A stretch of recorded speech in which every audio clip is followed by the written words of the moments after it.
Aku diundang ke pesta mewah mantan suamiku hanya untuk ditertawakan. Tetapi rahasia yang terkuak malam itu tidak hanya membungkam cemoohan mereka, tetapi juga meruntuhkan seluruh dunia yang ia banggakan.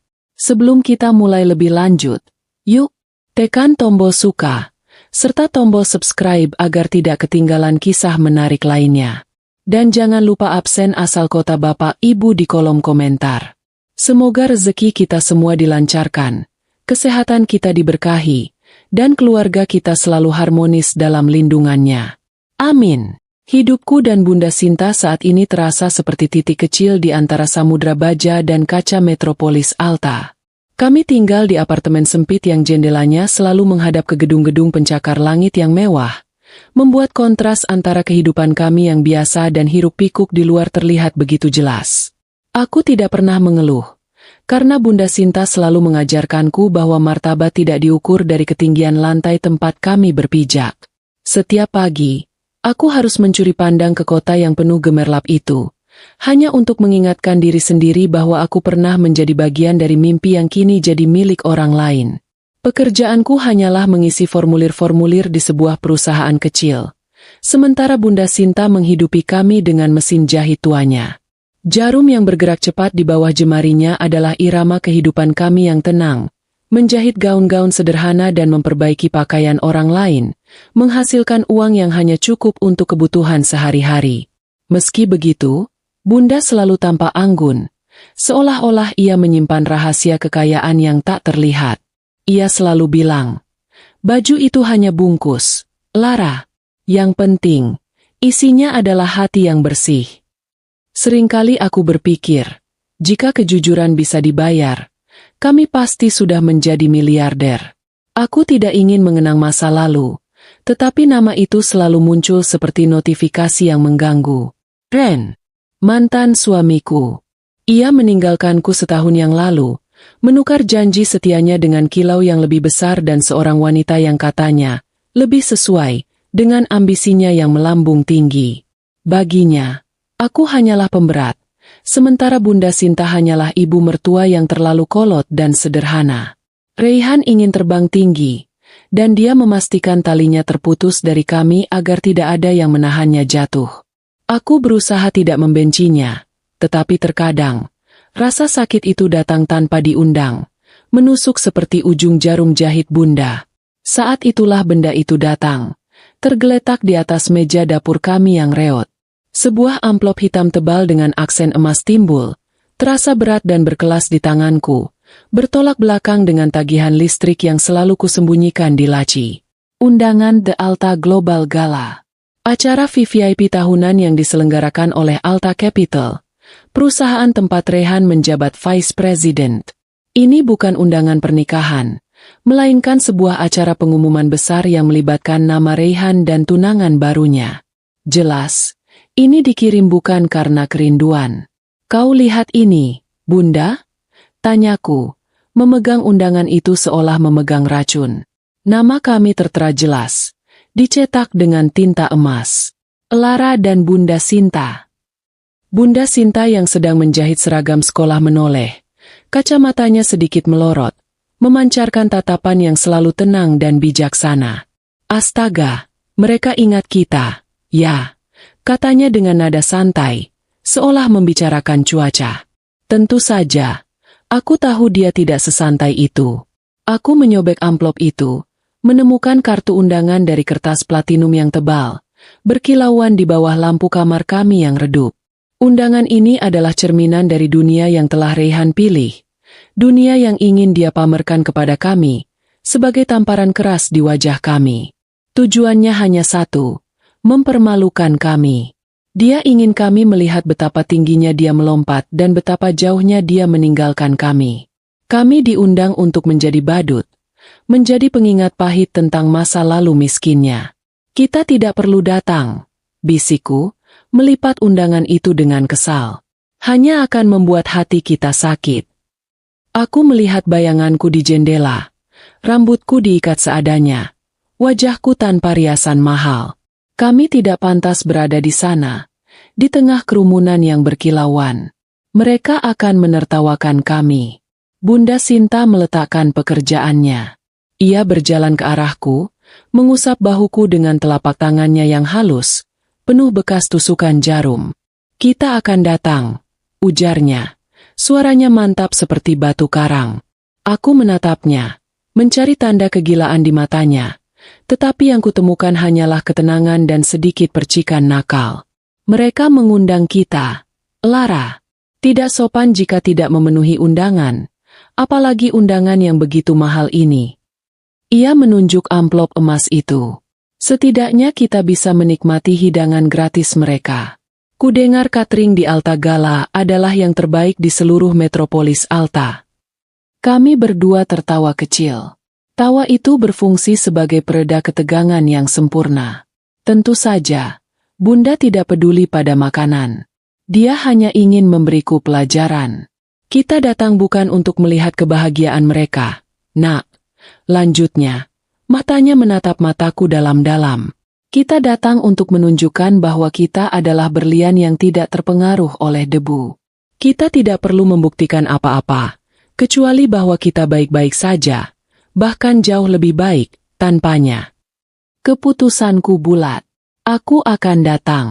Aku akan berdiri tegak di tengah kemewahan palsu mereka. Aku akan membiarkan Raihan melihat bahwa kepergiannya tidak menghancurkanku, melainkan membebaskanku. Persiapan kami jauh dari kata mewah. Sementara para tamu lain pasti telah memesan gaun desainer dari Milan, kami hanya punya satu pilihan, lemari kayu Bunda Sinta. Kami duduk di depan lemari itu, yang sudah keropos dan berdecit setiap dibuka. Di dalamnya, tergantung satu-satunya gaun pestaku, gaun berwarna biru tua yang sudah kusam, gaun yang kupakai di setiap acara kantor selama 4 tahun terakhir. Gaun yang sama dengan saat Raihan meninggalkanku. "Tidak, Nak," Bunda Sinta menggeleng. "Kita tidak akan memakai gaun kesedihan. Gaun ini sudah punya terlalu banyak memori buruk. Kita akan buat yang baru, dari bahan yang kita punya." Ia menarik kain bludru tua yang dulunya adalah tirai panggung teater. Warnanya merah marun yang pekat. Gaun ini sederhana, tapi memiliki sejarah yang kuat. Sama seperti kita. Aku tertawa lagi. Hanya Bunda yang bisa membuat tirai bekas menjadi metafora hidup yang indah. Selama 2 hari berikutnya, suara mesin jahit Bunda tidak berhenti. Ia tidak bertele-tele dengan model yang rumit. Ia menciptakan sebuah gaun alain sederhana yang jatuh anggun, menonjolkan garis tubuhku tanpa berlebihan. Ia menambahkan sulaman minimalis yang dibuatnya sendiri, membuat gaun itu terlihat mahal tanpa harus berteriak, "Merek." Bunda Sinta sendiri memilih kebaya lama berwarna beige miliknya, yang ia rapikan dan perbaiki payetnya yang lepas. "Kenapa kau tidak menjahit gaun yang lebih mewah, Bunda?" tanyaku, suatu malam. "Biar Raihan tahu kita juga mampu." Bunda Sinta tersenyum, senyum andalannya yang selalu meredakan keraguan. "Jika kita memakai pakaian mewah, kita hanya akan membuktikan bahwa kita masih ingin bersaing dengan dia, Lara. Kita datang untuk memenangkan pertarungan martabat, bukan pertarungan uang. Kita harus tenang, Nak. Ketenangan adalah baju termahal yang takkan bisa dibeli oleh Raihan." Aku mengangguk. "Mengerti. Kami tidak perlu membalas dendam dengan materi. Kami akan membalas dendam dengan keanggunan dan sikap tak acuh. Biarkan Raihan bingung. Biarkan dia penasaran mengapa kami bisa tersenyum begitu lebar di tengah kemiskinan kami. Humor adalah bagian penting dari persiapan kami." Ketika aku mencoba sepatu hak tinggiku yang usang dan solnya nyaris copot, Bunda Sinta bergurau. "Kau tahu, Nak, jika sol ini lepas di tengah lantai dansa, itu akan jadi berita utama. Putri konglomerat jatuh karena sol sepatu murah. Ah, itu pasti akan memecahkan kebekuan." Aku tertawa terbahak-bahak. Selalu ada humor ringan dalam setiap perjuangan kami, sebuah jeda yang membuat kami berdua merasa, ternyata hidup tidak seburuk itu. Rasa dekat antara aku dan Bunda adalah harta tak ternilai yang takkan pernah bisa Raihan miliki. Hari H tiba. Kami menyewa taksi online, sebuah kemewahan yang hanya kami gunakan di saat-saat kritis. Selama perjalanan, metropolis Alta terlihat berbeda. Lampu-lampu kristal di lobi-lobi gedung seolah mengejek kesederhanaan kami. Aku menggenggam erat tangan Bunda Sinta. Telapak tangan Bunda terasa dingin namun memberikan kekuatan yang luar biasa. "Kau siap menjadi tontonan, nak?" bisiknya. Aku menarik napas dalam-dalam. "Aku siap menjadi bintang, Bunda. Bintang yang tidak bisa mereka beli." Aku tahu, begitu kami melangkah masuk, kami akan dihakimi. Kami akan menjadi bahan gosip. Tetapi, aku juga tahu, malam itu akan menjadi panggung bagi kami. Raihan berpikir dia telah mengundang kami ke kehancuran kami, tetapi dia salah besar. Malam ini, dia telah mengundang kami ke acara comeback kami. Ketika taksi berhenti di depan Alta Tower, gedung pencakar langit yang menjulang tinggi seperti menantang langit, jantungku berdegup kencang. Raihan sedang menunggu di dalam, siap dengan cibiran dan tunangan barunya yang glamor. Di sekeliling kami, mobil-mobil mewah berjejer, dan para tamu turun dengan setelan jas mahal dan gaun berkilauan. Kami adalah anomali. Kami tidak membawa kemewahan. Kami hanya membawa martabat yang tak tergoyahkan. Lara dengan gaun tirai bekas dan Bunda Sinta dengan kebaya usang yang diperbaiki, melangkah keluar dari taksi online sewaan. Kami berdiri tegak di pintu masuk megah itu, siap menghadapi apapun. Pertunjukan baru saja dimulai. Kami datang dengan hati yang tenang, tetapi kami akan pergi sebagai pemenang sejati. Kami sudah melewati masa-masa sulit. Jadi apa yang bisa dilakukan oleh omongan orang dan kesombongan Raihan? Tidak ada. Aku sudah siap. Aku dan Bunda Sinta adalah tim yang tak terkalahkan. Kami akan berjalan masuk, menikmati hidangan, dan menunjukkan kepada Raihan bahwa dia tidak akan pernah bisa membeli apa yang kami miliki, harga diri yang utuh. Inilah yang akan terjadi. Langkah kaki kami di atas lantai marmer lobi Alta Tower terasa seperti kami berjalan di atas cermin, memantulkan bayangan diri kami yang sederhana di antara kemegahan yang menindas. Rasanya seolah seluruh lobi itu memandang rendah kami. Pilar-pilar granit hitam menjulang tinggi, dan lampu gantung kristal di atas kepala kami berkilauan seperti bintang yang diikat paksa di langit-langit. Semua yang ada di sini berteriak tentang uang, dan kami adalah satu-satunya tamu yang tidak merespons jeritan itu. Kami bergerak menuju lift khusus yang dilapisi panel kayu mahal dan cermin perak, lift yang hanya mengarah ke penthouse ballroom tempat gala diadakan. Saat pintu lift terbuka, kami disambut oleh pasangan-pasangan yang tampak sempurna, dengan gaun berkilauan dan jas yang dipotong tajam. Aku bisa merasakan keheningan singkat saat kami masuk, diikuti oleh bisikan-bisikan cepat yang merendahkan. Mata mereka menyapu gaun Bunda Sinta dan pakaianku, lalu berhenti sejenak pada sepatu vintageku yang bersih tetapi jelas bukan barang desainer. Bunda Sinta hanya tersenyum tipis ke arah cermin lift, seolah ia sedang menikmati pertunjukan komedi yang sangat mahal.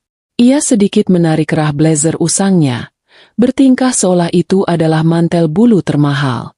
"Aku suka sekali warna merah marun ini, Lara," bisiknya, suaranya tenang. Itu membuat mata mereka sakit karena silau, bukan? Aku mengangguk, tertawa dalam hati. Tentu saja, Bunda. Tirai bekas itu memang terlalu berkilauan untuk mereka. Sikap tenangnya adalah perisai terbaik yang kami miliki. Saat pintu lift terbuka, kami disambut oleh lautan aroma parfum mahal dan dentingan gelas sampanye. Ruangan itu begitu luas. Seluruh dindingnya adalah kaca dengan pemandangan malam metropolis Alta yang bertabur cahaya. Di tengahnya, terdapat lantai dansa marmer yang mengkilap dan meja-meja bundar yang dipenuhi hiasan bunga yang menjulang tinggi. Ini adalah panggung yang dipilih Raihan, dan ia memastikan panggung itu terlihat semewah mungkin.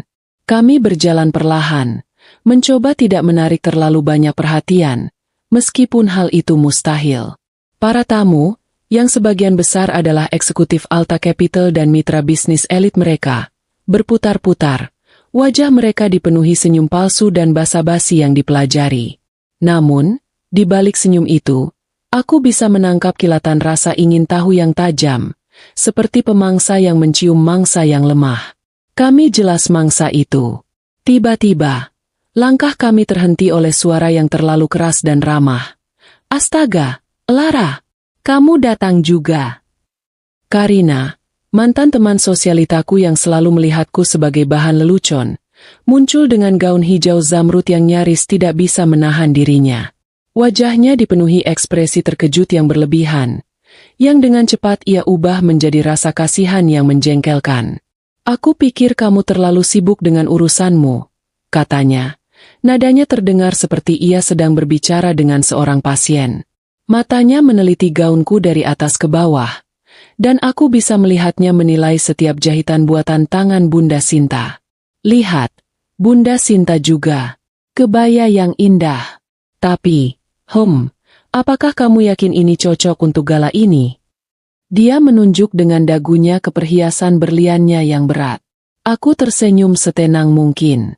Tentu saja, Karina. Kami diundang. Jawabku datar. Aku ingin berteriak padanya bahwa gaun sederhanaku ini lebih berharga daripada semua perhiasan pinjamannya. Karena gaun ini dibuat dengan cinta dan keringat, bukan kartu kredit. Tetapi aku menahannya. Aku ingat perkataan Bunda. Ketenangan adalah baju termahal. Tentu saja diundang, Karina terkekeh, menutupi mulutnya dengan jari-jari yang berhias berlian. Raihan memang begitu baik hati.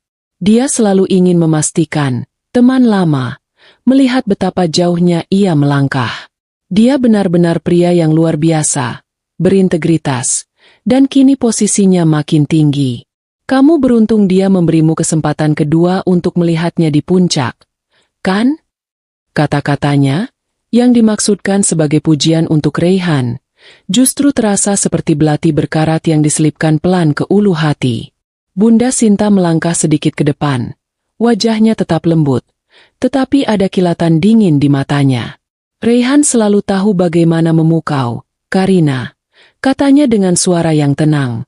Aku yakin dia akan menjadi pusat perhatian malam ini. Mari kita nikmati momen ini. Bunda menarik tanganku, isyarat agar aku segera menjauh dari Karina dan racunnya. Kami berjalan meninggalkan Karina yang masih berdiri bingung.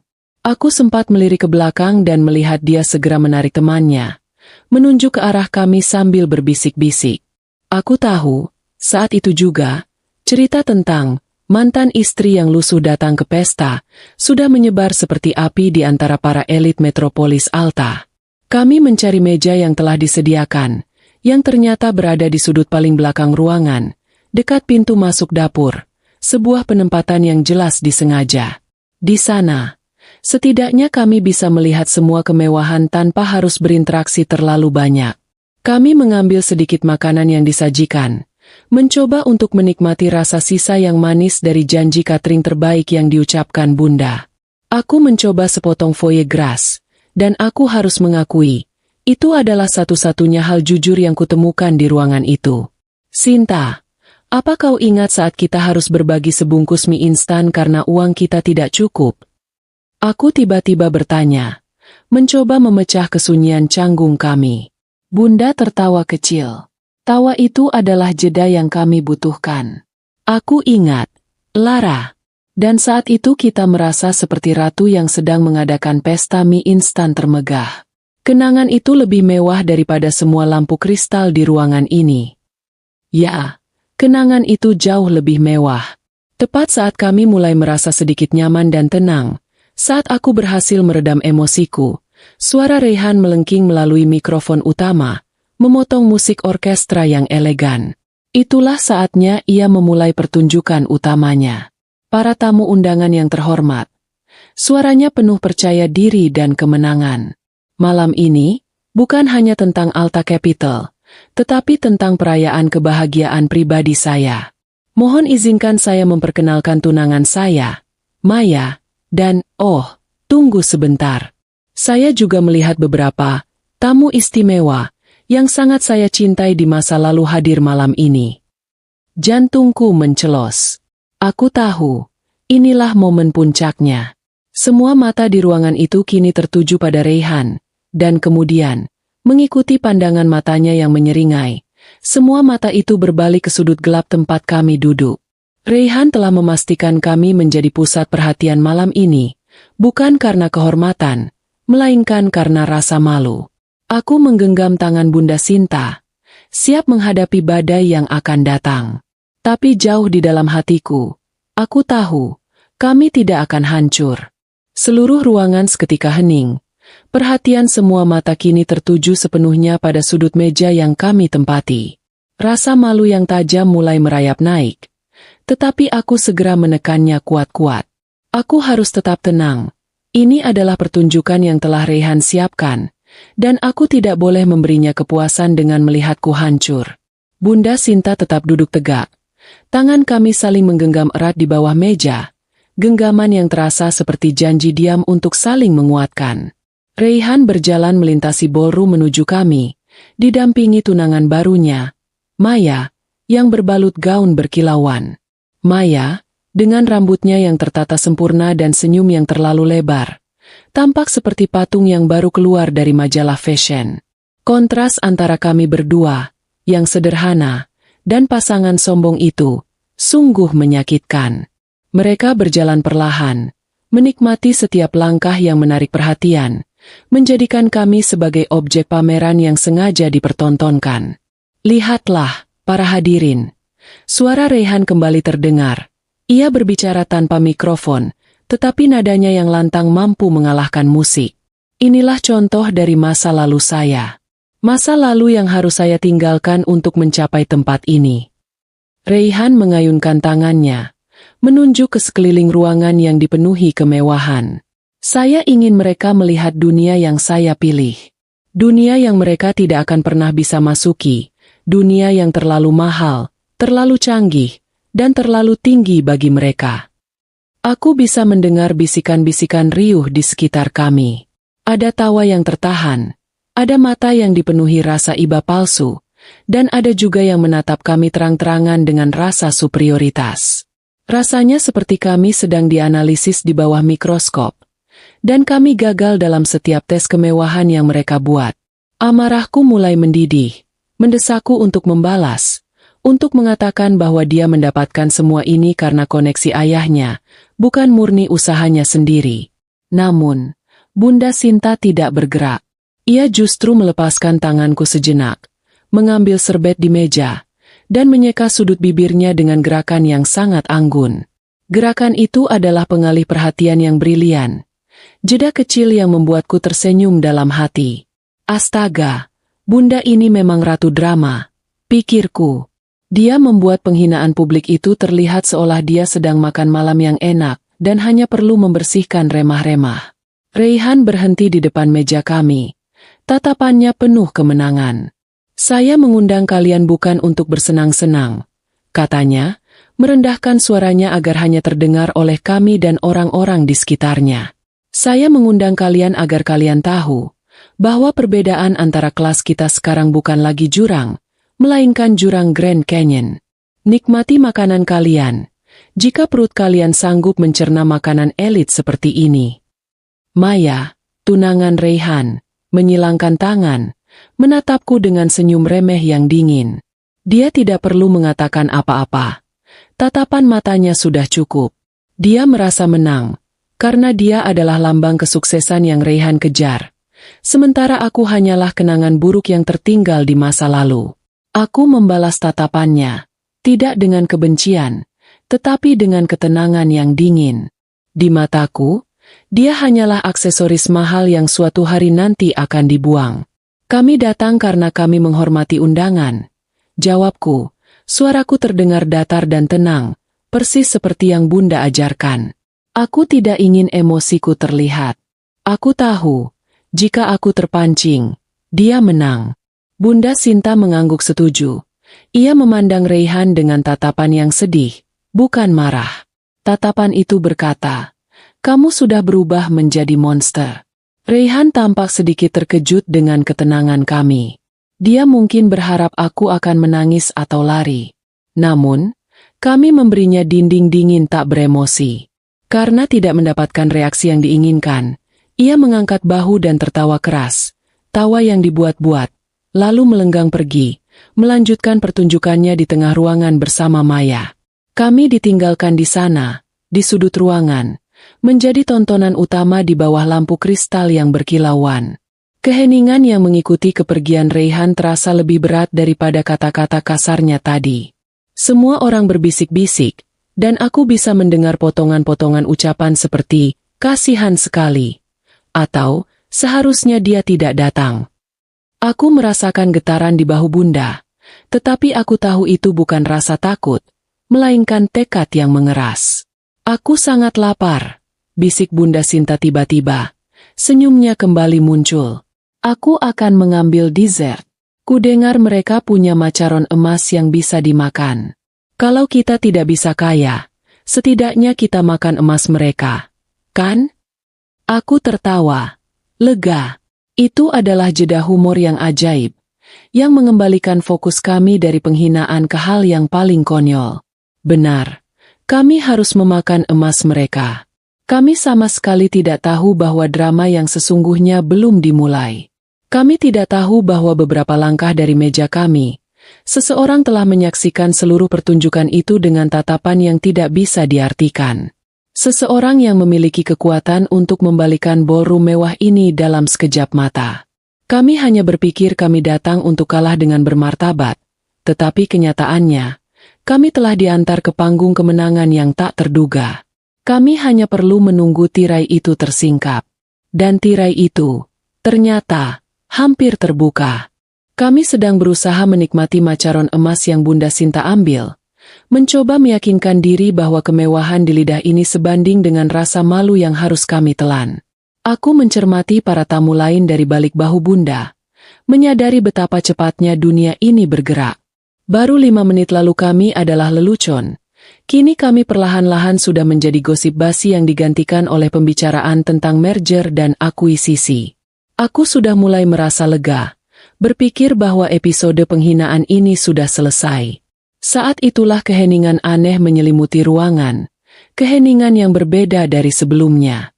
Ini bukan keheningan karena Raihan berteriak, melainkan keheningan penuh hormat yang muncul ketika seseorang yang benar-benar penting bergerak. Aku mengangkat wajahku, mencari tahu apa yang terjadi, dan aku melihatnya.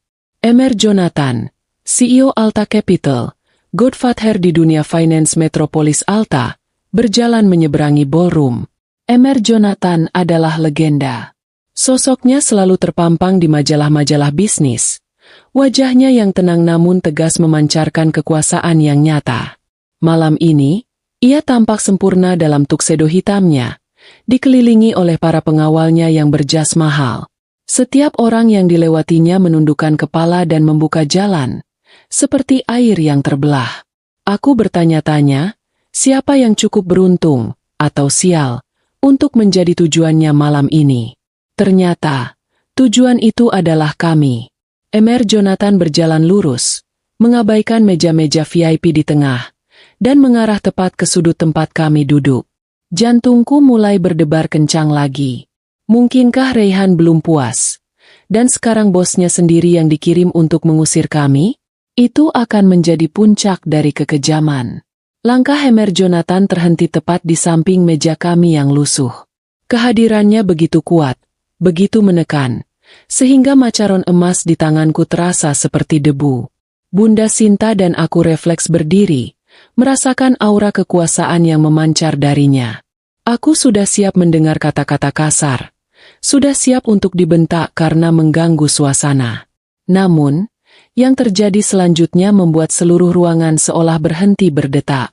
Emer Jonathan tidak menatapku. Ia mengalihkan pandangannya sepenuhnya ke Bunda Sinta.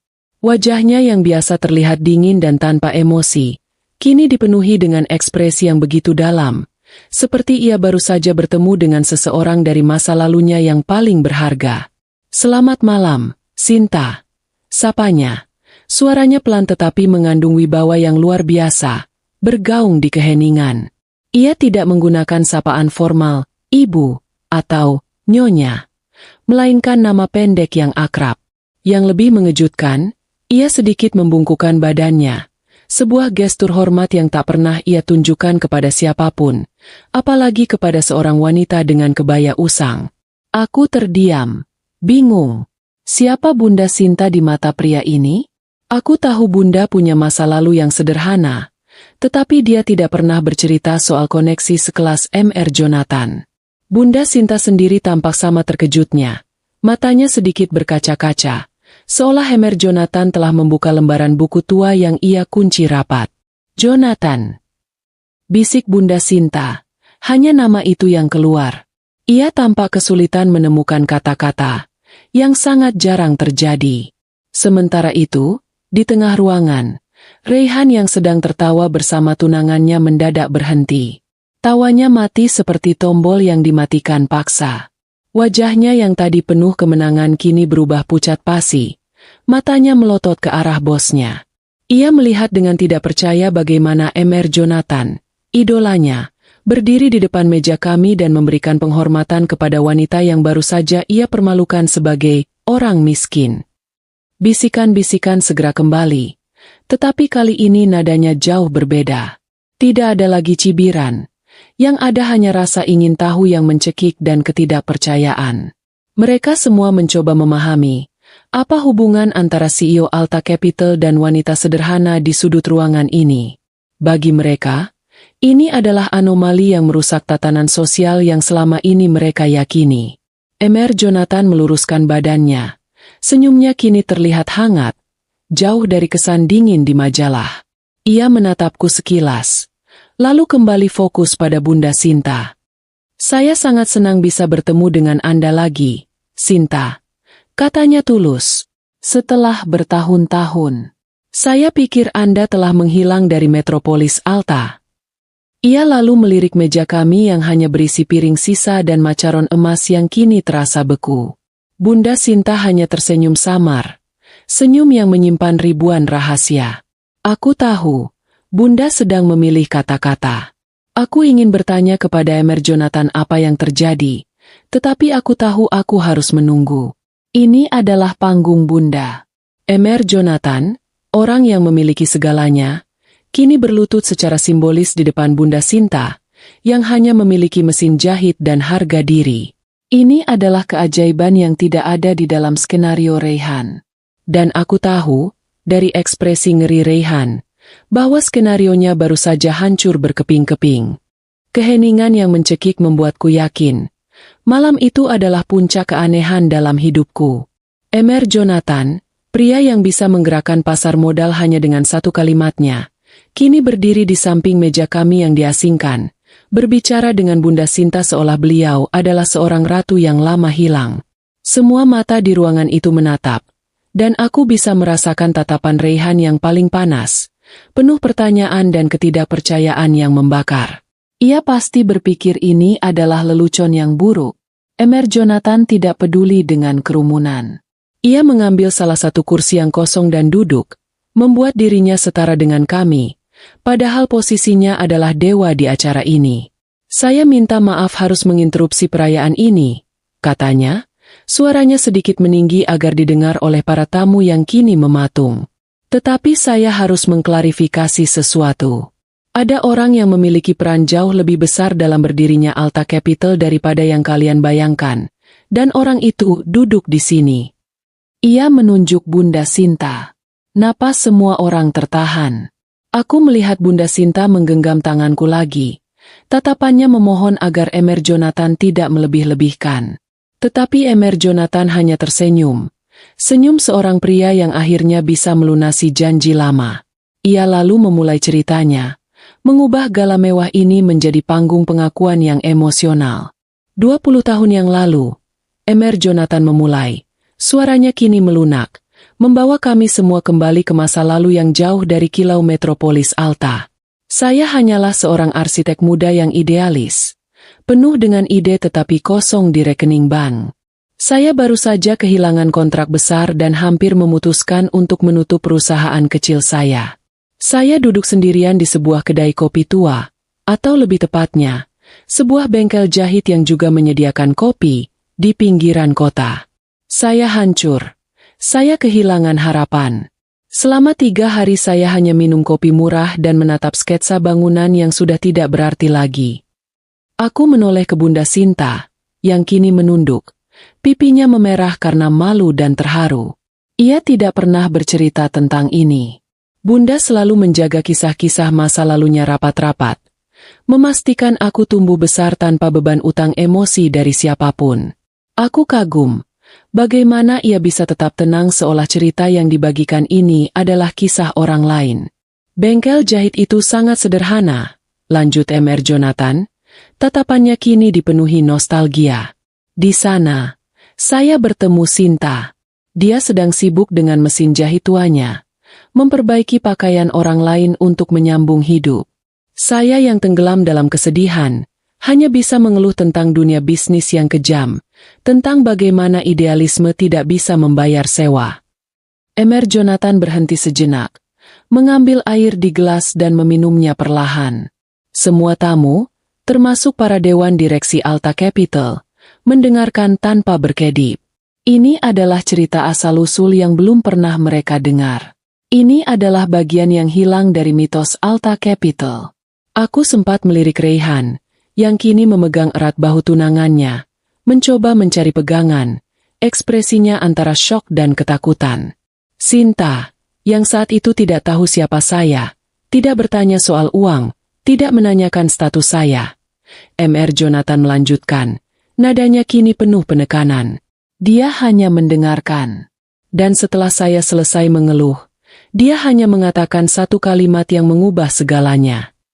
Jeda yang diambil Mr. Jonathan terasa sangat lama, membuat ketegangan di ruangan itu mencapai puncaknya.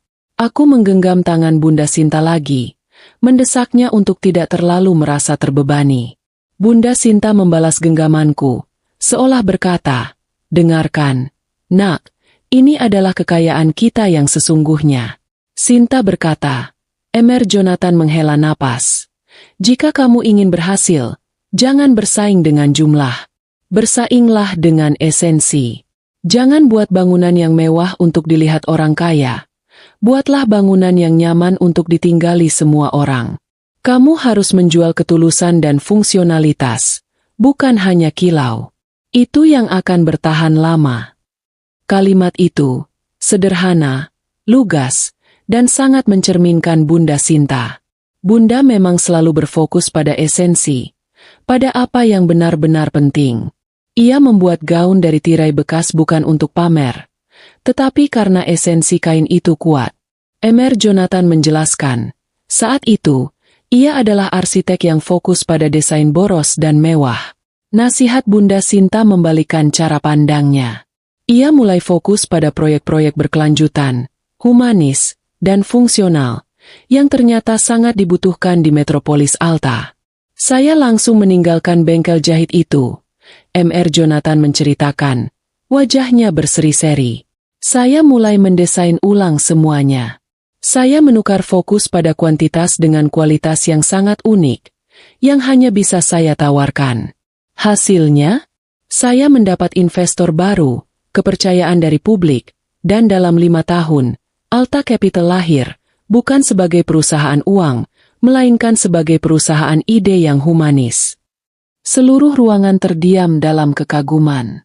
Mereka baru menyadari bahwa filosofi inti Alta Capital, yang selalu mereka banggakan, ternyata berasal dari nasihat seorang penjahit sederhana.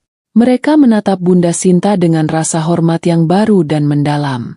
Mereka melihat kebaya usang itu bukan lagi sebagai simbol kemiskinan, melainkan sebagai jubah kebijaksanaan. Aku merasakan gelombang kebanggaan yang meluap di dadaku. Ini dia. Ini adalah kemenangan Bunda.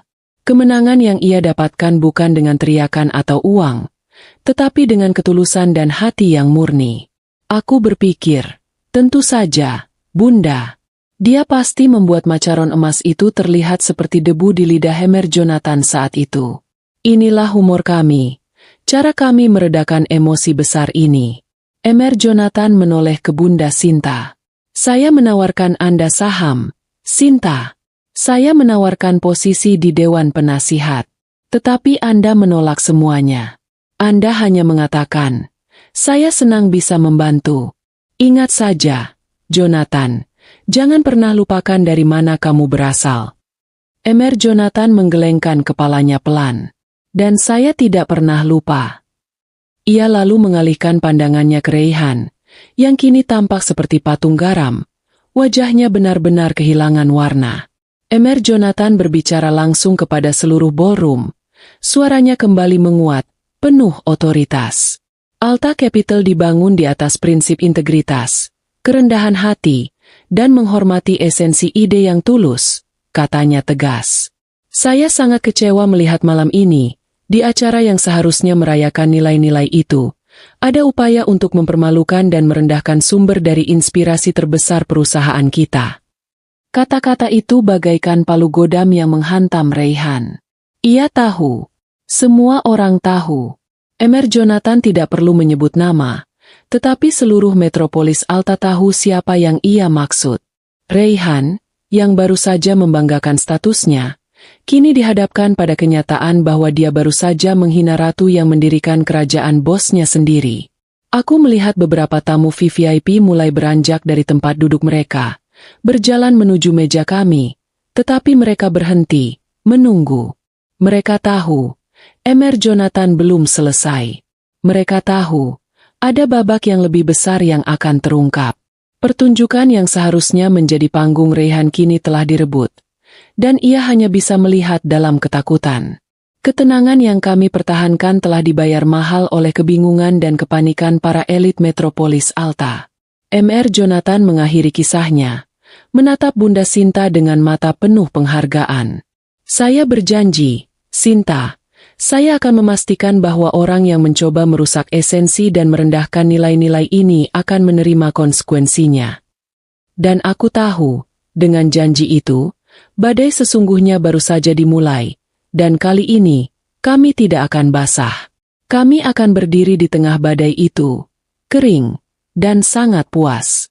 Udara di sekeliling kami terasa tebal, dipenuhi dengan ketegangan dan ribuan pertanyaan yang tidak terucapkan.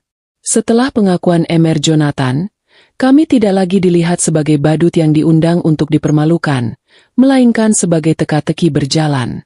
Para tamu VVIP yang tadi menatap sinis kini bergeser lebih dekat, mencoba menangkap setiap detail. Aku merasakan status kami berubah secara drastis, seolah gaun tirai bekas yang kukenakan mendadak terbuat dari sutra termahal yang tak tertandingi. Seorang pria paruh baya, yang aku tahu adalah salah satu pemegang saham utama di perusahaan lain, memberanikan diri. Emer Jonathan, tanyanya, suaranya dipenuhi rasa ingin tahu. Jika Sinta sangat berharga, dan Anda ingin menghormati esensi Alta Capital, lantas mengapa Lara dan Sinta datang dalam kondisi ini? Apakah mereka tidak memiliki hak istimewa? Pertanyaan itu menohok langsung ke inti masalah, mengacu pada kesengajaan Raihan untuk memamerkan kemiskinan kami. Emer Jonathan menoleh ke arahku. Senyumnya kini menyimpan misteri yang dalam, bukan lagi nostalgia. Itulah yang akan saya jelaskan, katanya. Suaranya tenang, tetapi setiap kata yang ia ucapkan terasa seperti batu yang jatuh ke kolam. Saya memang tidak bisa memberikan hak istimewa kepada Sinta karena beliau menolak. Tetapi ada orang lain yang memiliki ikatan jauh lebih kuat dengan wanita ini dan putrinya. Semua orang kembali mematung, menanti plot twist kedua. Aku sendiri merasa penasaran luar biasa. Apakah Bunda menyembunyikan rahasia lain? Aku menatap Bunda Sinta yang kini memejamkan mata sejenak, seolah bersiap menerima takdir. Aku tahu Bunda menyembunyikan banyak hal, tetapi aku tidak pernah menyangka rahasia itu bisa mencapai level kekuasaan sebesar ini. Lara adalah putri dari Dirgantara, Emer Jonathan berucap, melontarkan nama itu ke udara ballroom seolah itu adalah bom waktu. Ayah Dirgantara, pendiri Dirgantara Holdings, jaringan investasi yang menjadi pemegang saham terbesar dan paling diam di banyak perusahaan, termasuk Alta Capital. Terdengar desisan kaget yang masif, jauh lebih keras daripada reaksi sebelumnya. Nama ayah Dirgantara di metropolis Alta bukanlah sekadar nama, melainkan mitos. Sosoknya jarang terlihat. Ia beroperasi di balik layar, menggerakkan roda ekonomi dari balik bayangan. Dirgantara Holdings adalah kekuatan tersembunyi yang dihormati dan ditakuti. Aku menyadari, Raihan selalu mengidolakan sosok Dirgantara, memuja filosofi bisnisnya yang bersih dan idealis. Aku menatap Emer Jonathan, lalu ke Bunda Sinta, lalu ke diriku sendiri. Aku, putri dari Dirgantara? Tidak mungkin. Ayahku. Aku tidak pernah tahu siapa ayahku. Bunda Sinta selalu tertutup. Ia hanya bilang ayahku adalah orang yang baik tetapi harus mengejar mimpinya. Aku tumbuh besar dengan pemikiran bahwa ayahku hanyalah orang biasa yang pergi untuk mencari pekerjaan. Lucu sekali, ya? Ternyata ayahku mengejar mimpinya dengan mendirikan kerajaan bisnis. Aku tidak bisa menahan tawa kecil yang geli. Itu adalah tawa lega. Tawa humor yang meledak dari ketegangan yang menumpuk. Aku benar-benar tidak pernah tahu siapa aku. Dan Reyhan, pria yang meninggalkan kami karena kami miskin, baru saja secara terbuka menghina putri dari idolanya sendiri. Ironi ini terlalu manis untuk diterima. Di tengah ruangan, aku bisa melihat Reyhan. Pemandangan itu adalah hadiah terindah di malam yang menyakitkan. Wajahnya tidak lagi pucat, melainkan membiru. Ia melepaskan tangan tunangannya yang kini menatapnya dengan jijik. Semua kekuatannya, semua kesombongannya, runtuh seperti kartu remi yang tersentuh sedikit. Dia menyadari kesalahannya. Dia menyadari bahwa dia bukan hanya menukar berlian. Dia menukar seluruh tambang berlian hanya demi sebongkah batu imitasi. Emer Jonathan melanjutkan penjelasannya, menatap tajam ke arah Reyhan, seolah memberikan palu hukuman. Ayah Dirgantara adalah mentor saya. Ia adalah orang yang membiayai langkah awal saya setelah Sinta memberikan saya ide. Dirgantara dan Sinta memiliki ikatan yang dalam di masa lalu. Ia sengaja membiarkan kalimat itu menggantung. Dan ia hanya mencari satu hal selama bertahun-tahun, putri tunggalnya. Bunda Sinta akhirnya berbicara. Suaranya bergetar karena emosi. Aku menyembunyikan ini, Jonathan, katanya, menatap Emer Jonathan. Aku ingin Lara tumbuh tanpa bayang-bayang kekayaan dan kekuasaan. Aku ingin dia mandiri. Namun, pengakuan itu tidak lagi penting. Rahasia telah terkuak. Lara, yang 15 menit lalu dicemooh karena gaunnya yang kusam, kini diakui sebagai putri dari salah satu orang terkaya dan paling berpengaruh di metropolis Alta. Para tamu yang tadi menertawakan kami kini bergegas mendekat, mencoba menyapa kami dengan senyum yang dipaksakan dan kartu nama di tangan. Reyhan, melihat orang-orang yang selama ini ia coba pamerkan kini meninggalkannya dan berkerumun di sekitar kami, benar-benar hancur. Ia mulai berjalan gontai, melewati kerumunan yang kini mengabaikannya sepenuhnya. Ia berjalan bukan ke arah tunangannya, tetapi langsung ke arah kami. Aku tahu, drama yang paling emosional, permintaan maaf yang terlambat, akan segera terjadi. Dan aku sudah siap. Reyhan harus merasakan konsekuensi dari kesombongannya sampai ke tulang. Malam ini, Alta Global Gala telah berubah total, dari panggung penghinaan menjadi panggung keadilan. Reyhan tiba di meja kami bukan sebagai eksekutif yang sombong, melainkan sebagai pria yang seluruh dunia kebanggaannya baru saja runtuh di hadapan matanya. Langkahnya gontai, jas mahalnya kini tampak lusuh di tubuhnya, dan keringat dingin membasahi pelipisnya. Ia tidak lagi menatap kami dengan cibiran, melainkan dengan mata yang berkaca-kaca, penuh penyesalan dan, yang paling utama, ketakutan yang mendalam. Ia berhenti tepat di depan kami, dan aku bisa mencium aroma sampahnya yang ia minum untuk menenangkan dirinya, yang ternyata gagal total. Lara, Sinta, bisiknya, suaranya serak dan hampir tidak terdengar. Sebuah kontras menyedihkan dari suaranya yang lantang saat mempermalukan kami tadi. Ia mencoba meraih tanganku, tetapi aku menariknya menjauh, menjaga jarak fisik yang selama ini ia ciptakan. Maafkan aku, katanya lagi. Air mata mulai mengalir, membasahi wajahnya. Aku sangat bodoh. Aku tidak tahu. Aku janji, aku akan memperbaiki semuanya. Aku akan kembali bersamamu. Kita bisa memiliki semua ini, Lara. Kita bisa hidup di dunia ini, bersama.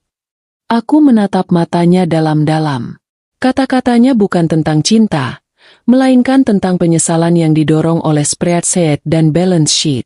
Dia menyesal karena kehilangan aset, bukan karena kehilangan hatiku. Dia menyesal karena dia baru saja menghina Putri Dirgantara, bukan karena dia menyakitiku. Kepalanya tidak bisa memproses fakta bahwa dia telah menukar statusnya yang diimpikan dengan kerikil, dan dia berharap aku adalah tiket pulangnya. Kenapa kau baru menyesal sekarang, Raihan? Tanyaku, suaraku datar, menusuk tanpa perlu meninggikan nada. Aku sengaja menggunakan kata, kau, menarik kembali semua formalitas di antara kami.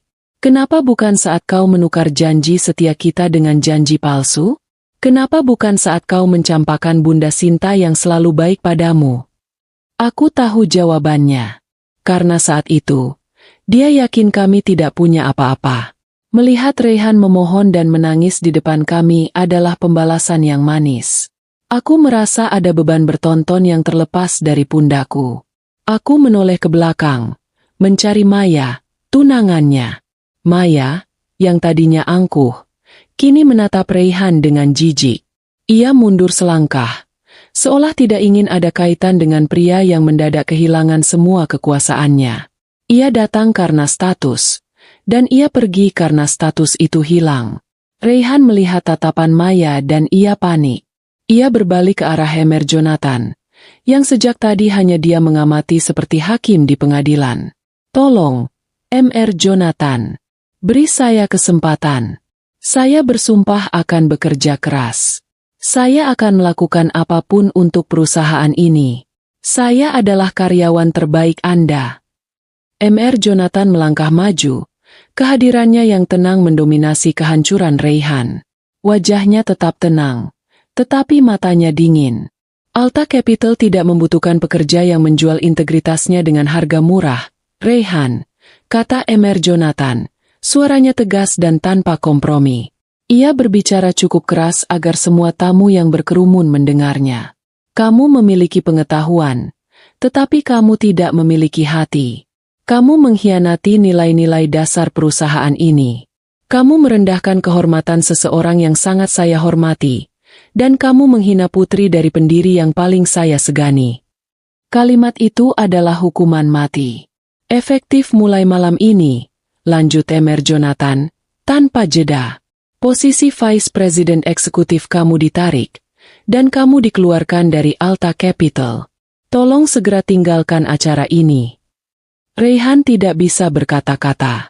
Ia hanya bisa terhuyung mundur, menatap kami, lalu ke Mr. Jonathan, dan kemudian ke arah Maya yang sudah berjalan menjauh, meninggalkannya sendirian di tengah lantai dansa. Ia kehilangan segalanya dalam waktu kurang dari 15 menit.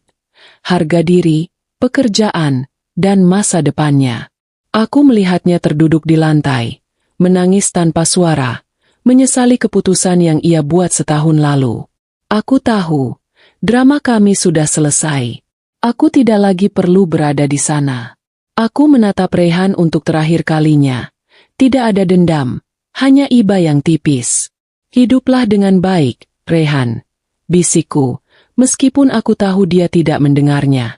Mungkin suatu hari nanti, dia akan mengerti bahwa kekayaan sejati tidak bisa diukur dengan uang. Aku menggenggam tangan Bunda Sinta.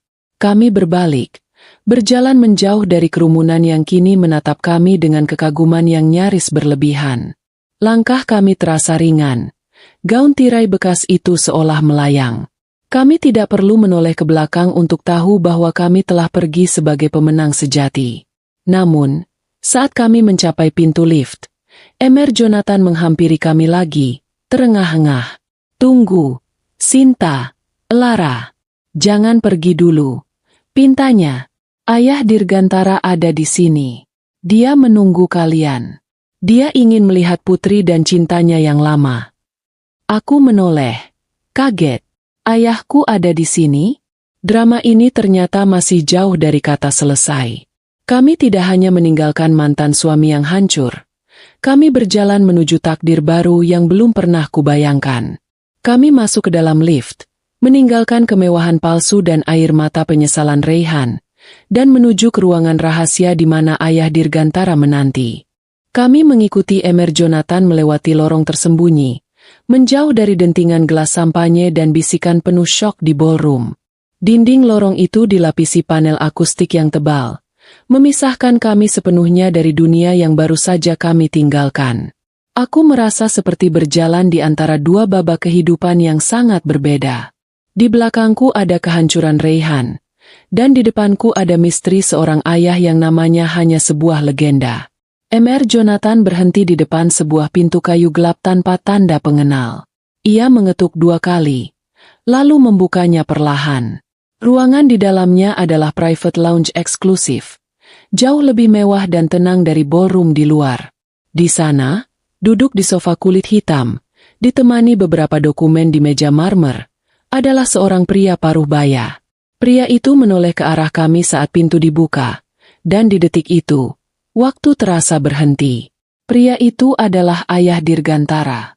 Wajahnya yang sering kulihat di majalah-majalah bisnis, meskipun hanya sesekali, kini terlihat di depan mataku. Ia tidak mengenakan tuxedo yang mencolok, hanya setelan jas abu-abu yang elegan.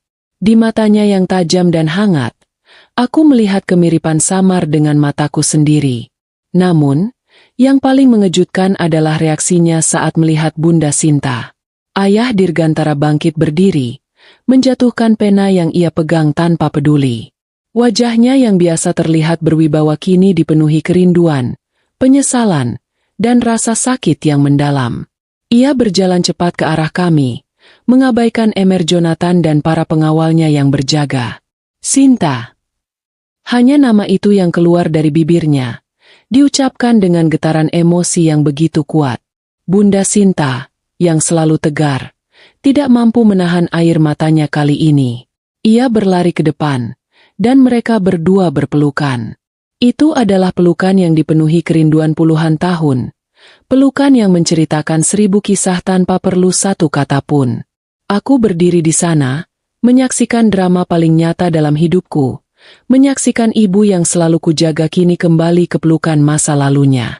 Setelah beberapa saat, ayah Dirgantara melepaskan pelukan itu, memegang kedua bahu Bunda Sinta, menatapnya lurus-lurus. "Maafkan aku, Sinta," katanya. Suaranya kini kembali tenang, tetapi ada nada penyesalan yang mendalam. "Aku seharusnya tidak pernah meninggalkanmu. Aku sangat menyesal." Bunda Sinta hanya menggeleng. Air mata membasahi pipinya. Ia menceritakan kembali kisah itu dengan suara yang nyaris berbisik. Ayah Dirgantara saat itu hanyalah seorang pemuda ambisius yang berasal dari keluarga konglomerat konservatif. Keluarga besarnya menentang hubungannya dengan Bunda Sinta, yang saat itu hanyalah seorang gadis sederhana dengan mimpi besar. Ayah Dirgantara diberi pilihan kejam. Tinggalkan Sinta dan terima warisan untuk mengejar mimpi bisnisnya, atau tinggalkan segalanya dan hidup miskin bersamanya. "Aku membiarkanmu pergi, Budi," kata Bunda Sinta, menggunakan nama kecil ayah Dirgantara yang juga tidak pernah kudengar. "Aku tahu kamu diciptakan untuk melakukan hal besar. Aku tidak ingin menjadi beban yang menahan impianmu. Aku ingin kamu berhasil, dan aku bangga melihatmu di puncak."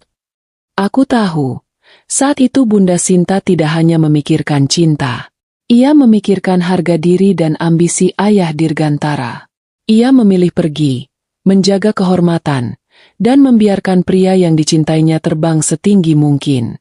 Emer Jonathan yang sedari tadi dia mengamati, hanya mengangguk pelan, seolah memahami pengorbanan besar itu. Ayah Dirgantara menghela napas panjang, seolah melepaskan beban yang sudah dipikulnya selama 20 tahun. Ia lalu mengalihkan pandangannya kepadaku. Matanya kini penuh perhatian. Aku berdiri canggung. Gaun tirai bekas itu terasa sangat tidak pantas di ruangan VVIP ini. "Jadi, ini putriku," katanya. Suaranya melembut. Ia berjalan ke arahku dan memegang tanganku. Tangannya hangat dan kuat. "Kamu sangat mirip dengan ibumu, Lara." Kecantikannya, ketenangannya. Ia berhenti, dan pandangannya kini mengarah ke gaun sederhanaku, lalu ke kebaya Bunda Sinta. Aku tahu Sinta melakukan ini karena prinsip. Tetapi aku tidak bisa lagi membiarkan kalian hidup dalam kesederhanaan seperti ini. Aku akan memperbaiki semua kesalahan yang aku buat di masa lalu. Aku hanya bisa mengangguk, terlalu terkejut untuk berbicara. Aku tidak bisa memproses fakta bahwa pria di depanku, sosok legendaris yang menggerakkan metropolis Alta, adalah ayahku. Pria yang kuanggap hanyalah bayangan dari cerita Bunda, kini nyata, di depan mataku, siap mengubah seluruh kehidupanku. Ayah Dirgantara menoleh ke Mr. Jonathan. Jonathan, pastikan mereka berdua mendapatkan semua yang pantas mereka dapatkan. Dan siapkan kepulangan mereka. Mereka akan pulang ke rumahku malam ini. Mr. Jonathan tersenyum penuh hormat dan mengangguk. Aku menatap Bunda Sinta, mencari jawaban atas semua kebingungan ini. Bunda Sinta hanya tersenyum. Senyum yang sama tenangnya seperti saat ia menghadapi cibiran Raihan. Kita hanya ingin dia mengakui kita. Nak, tidak lebih, bisiknya padaku.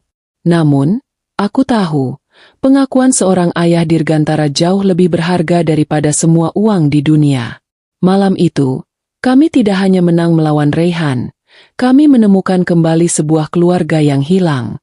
Dan aku tahu, kehidupan yang baru dan sangat berbeda baru saja dimulai. Kami akan pulang. Perjalanan meninggalkan Alta Tower malam itu terasa seperti kami naik roket menuju dimensi lain. Kami duduk di kursi belakang mobil mewah ayah Dirgantara. Mobil yang saking canggihnya sampai aku curiga ia bisa terbang. Bunda Sinta dan ayah Dirgantara duduk bersebelahan. Tangan mereka saling menggenggam. Mengobrol pelan tentang waktu yang hilang dan masa depan yang harus mereka kejar. Aku hanya diam, mencerna semua yang terjadi.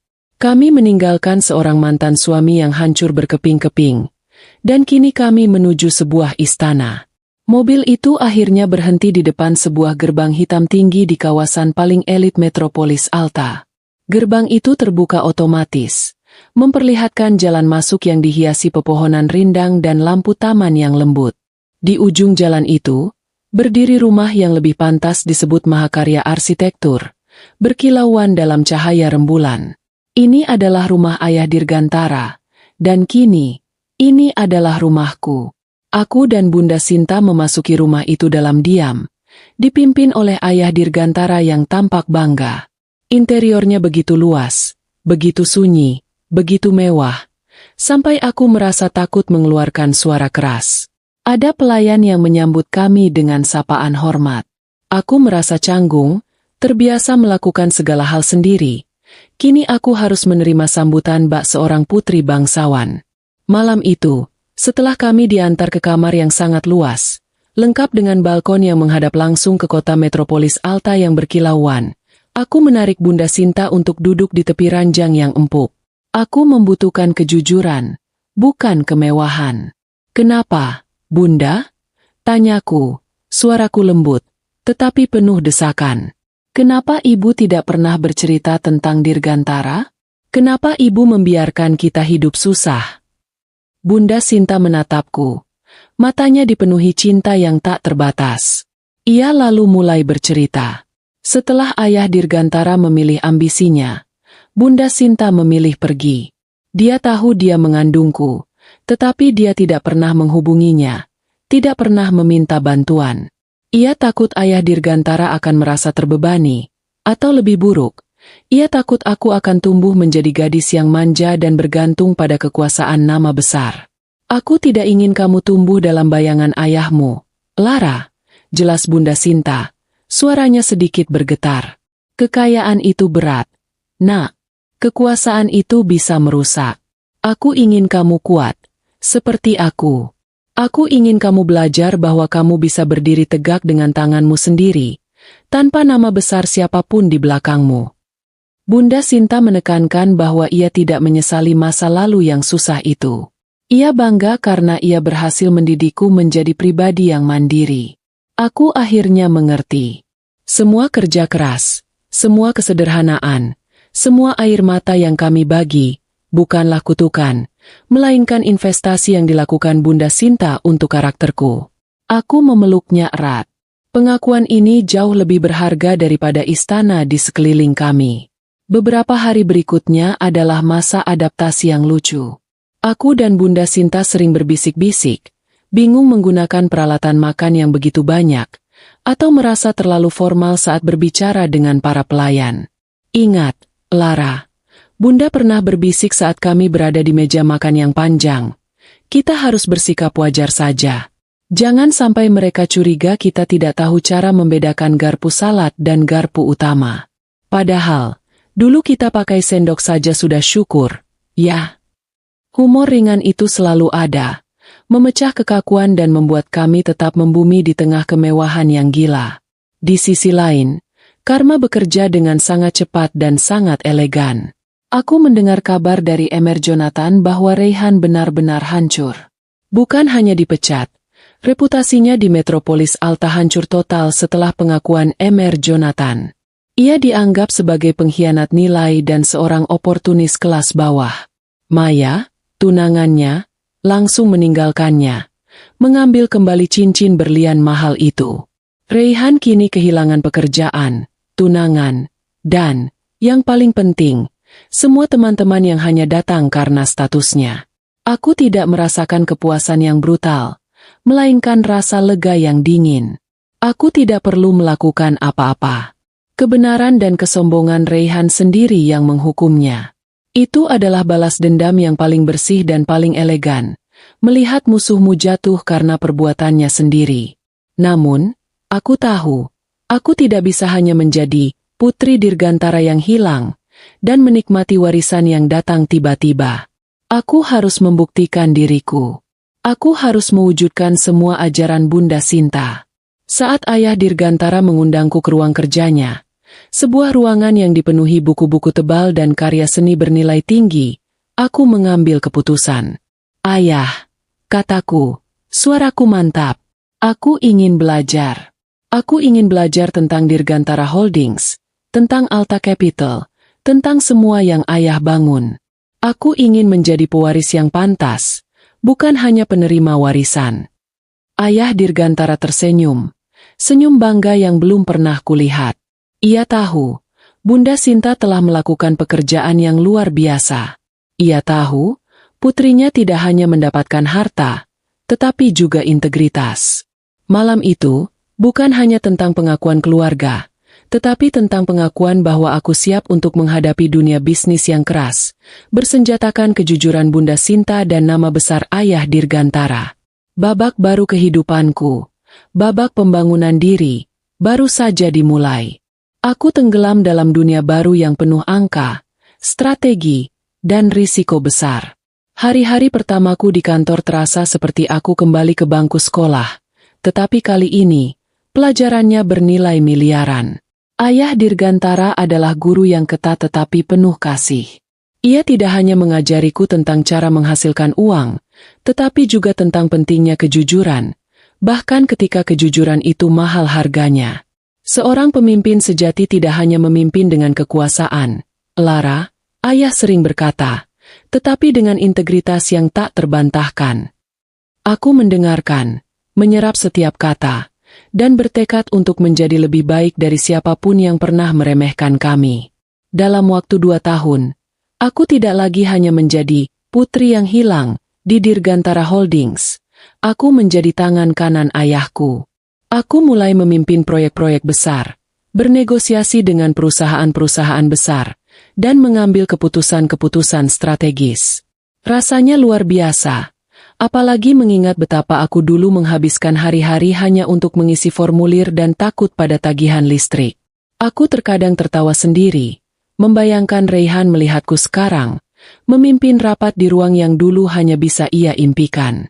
Di tengah hiruk-pikuk dunia bisnis itu, aku menemukan sebuah jeda yang menenangkan, dan jeda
itu bernama Leo.